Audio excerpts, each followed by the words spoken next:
আসসালামু আলাইকুম। আজকে বেশ কিছু কথা বলবো।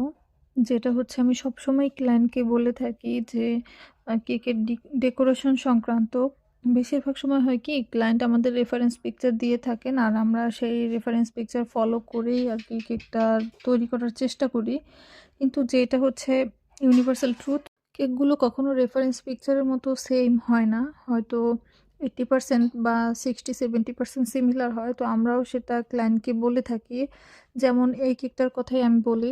এইটা আমার পেজে যে রেফারেন্স পিকচার ছিল, ওইটা হচ্ছে যেরকম ছিল এইখানে হচ্ছে লিফের কালারটা আরেকটু ডার্ক হয়েছে।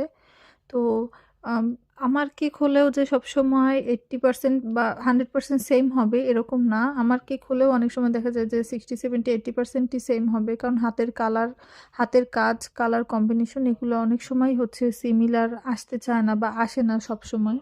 এইজন্য হচ্ছে আমি ক্লায়েন্টকে সবসময় বলে থাকি যে কেকগুলো হচ্ছে 60-70% সেম হবে।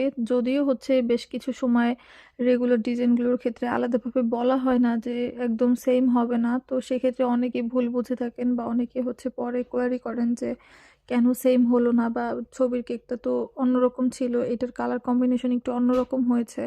আবার কিছু, কিছু পিকচার দেখা যায় যে আমরা কেক রাতে বানিয়ে ফ্রিজিং করার পরে সকালবেলা কালার কন্ট্রাস্ট একটা আরেকটার সাথে মিলে গিয়ে হচ্ছে অন্যরকম একটা কালার কম্বিনেশন হয়ে যায়। যেটা আমরা যখন ডে লাইটে ছবি তুলি তখন দেখা যায়। কিন্তু ইনস্ট্যান্ট ছবি তোলার সময় কালারটা সেরকম আসে না। যদি ধরি আমি এই কেকটার ক্ষেত্রেই আমি এখানে গ্রিন কালারের লিফ দিয়েছি। নিচে হচ্ছে ব্রাউন কালার বা চকলেট কালার যেটাই বলি। আ নিচের যে বেস কালারটা কেকের, তো এটা যদি আমি ওভারনাইট ফ্রিজিং করি তাহলে লিফের কালারটাই অন্যরকম হয়ে যাবে। তো এইটা অনেক সময় হয়। আর ছবি তোলার সময় এই জিনিসগুলো অনেক সময় আসে যেটা আসলে সামনাসামনি সবসময় পসিবল হয় না করা। সবাই ভালো থাকবেন। আল্লাহ হাফেজ।